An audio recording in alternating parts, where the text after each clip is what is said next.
Comment réaliser un demi-additionneur dans le logiciel Proteus?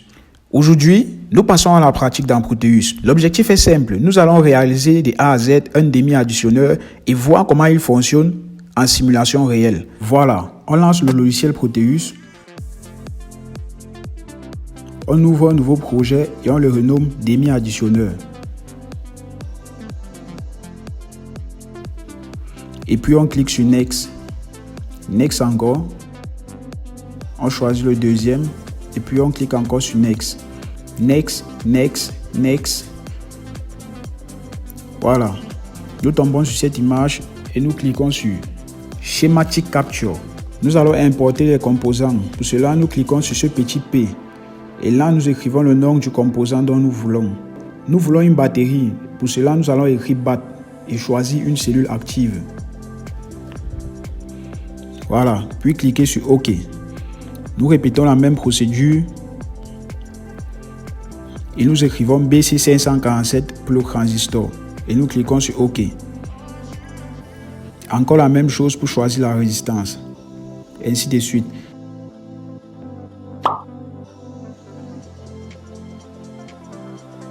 Nous allons choisir la LED. Nous choisissons une LED active. Je choisis la couleur verte. Vous pouvez choisir une autre couleur. J'aime bien cette couleur. Et nous écrivons switch pour avoir un interrupteur. Et là, c'est bon. OK. Sans plus tarder, nous allons commencer le câblage et assembler les différents composants dont nous avons importés.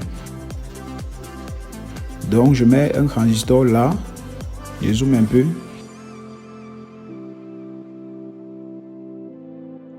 Je remets le second là. À la base des transistors, je mets une résistance pour chaque transistor.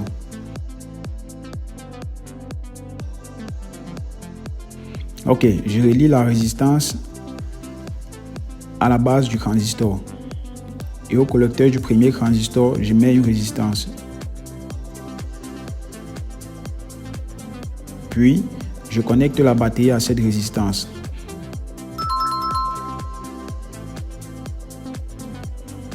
Ok, je connecte le plus de la batterie à ma résistance.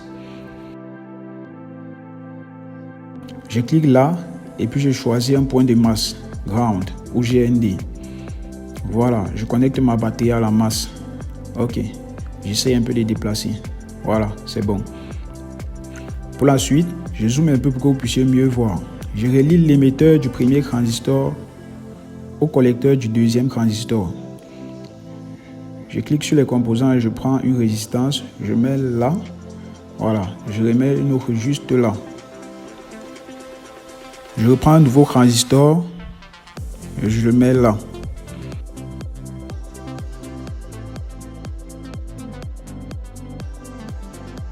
Et je relie mes transistors aux résistances.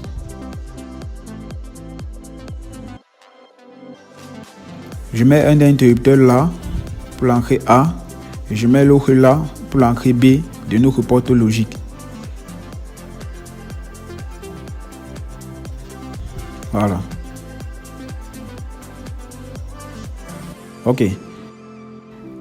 Pour la suite, je renomme mon interrupteur A.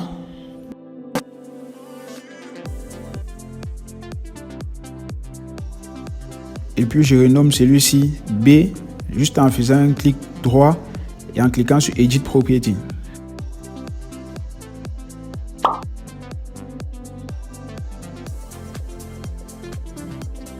Je viens choisir un point de masse, je place là.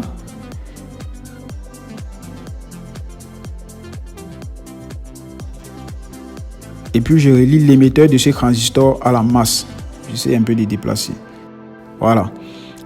Par la suite, je reviens sur les composants. Je choisis une LED. Je la place juste là.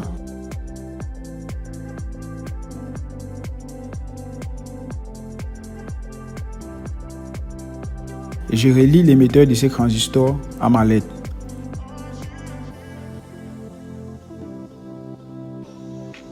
Là, je place la masse.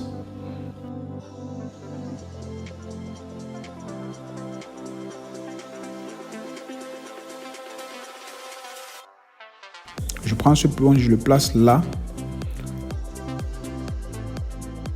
Je prends là, je le ramène ici. Voilà. Je prends ce dernier, je le mets à l'émetteur. Voilà. Je court-circuite le point A et B.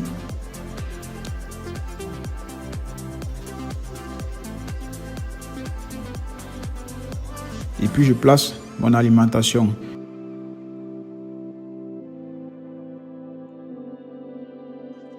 Bon, là, le circuit est parfait. Nous allons changer les paramètres. Là, je configure cette résistance à 250 ohms. Il suffit juste de double-cliquer sur le composant pour changer.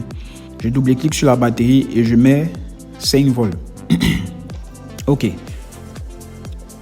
Nous allons lancer la simulation. A et B fermés, la lettre est éteinte. Nous venons de réaliser la porte logique ou exclusif.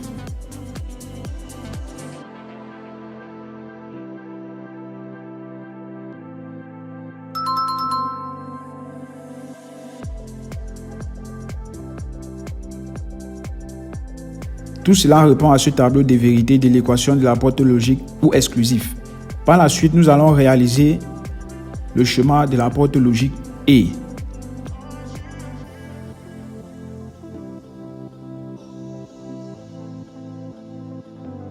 Pour cela, nous aurons besoin de 2 transistors. Je mets là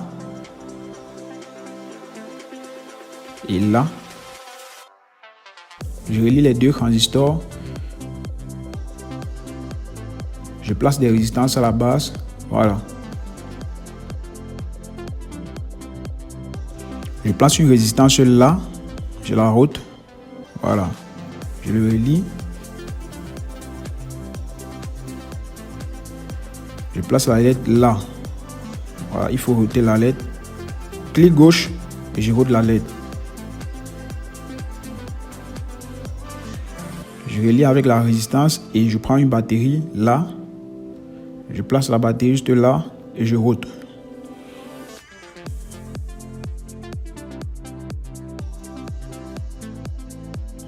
Je relie ça là.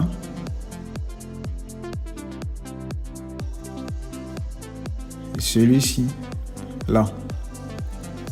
Voilà.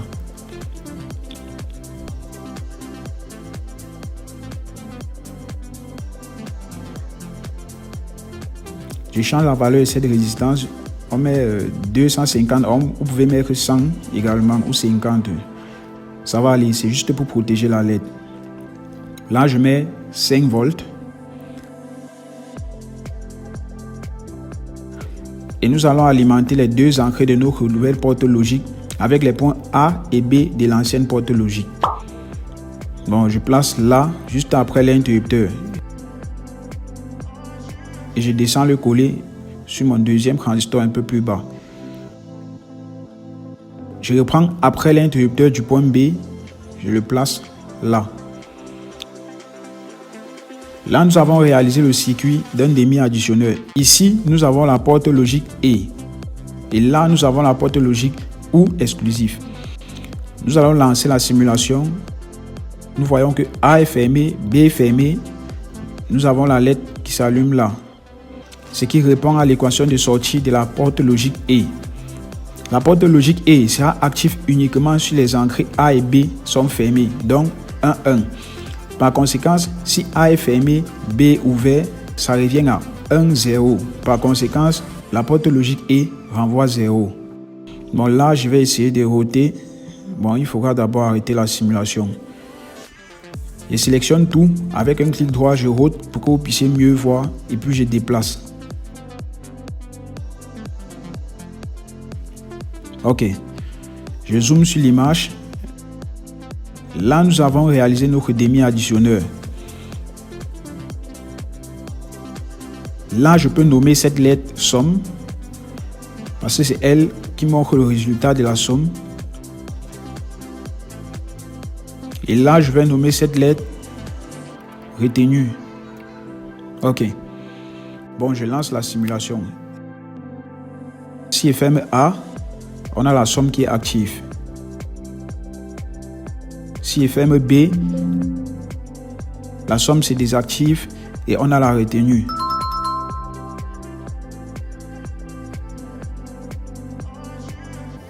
Si j'ouvre B, la somme s'active. La retenue se désactive. Si je ferme B et j'ouvre A, la somme s'active et la retenue se désactive. Tout cela répond à ce tableau de vérité. Et voilà, notre simulation fonctionne parfaitement sur Proteus. La somme et la retenue réagissent exactement comme prévu. Mais on ne va pas s'arrêter au virtuel. Dans la prochaine vidéo, nous allons passer en mode réel. Nous allons réaliser ce circuit de demi-additionneur en pratique sur une carte perforée.